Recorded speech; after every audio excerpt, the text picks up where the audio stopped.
ఏ కళకైనా ఏ కళకైనా జీవిత రంగం వేదిక కాదా ప్రజాధనం కానీ కళా విలాసం ఏ ప్రయోజనం లేని వృధా వికాసం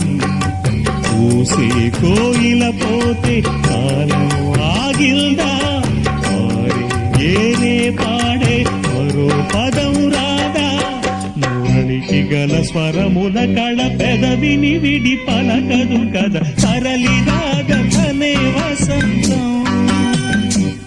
తన దరికి రాని వనాల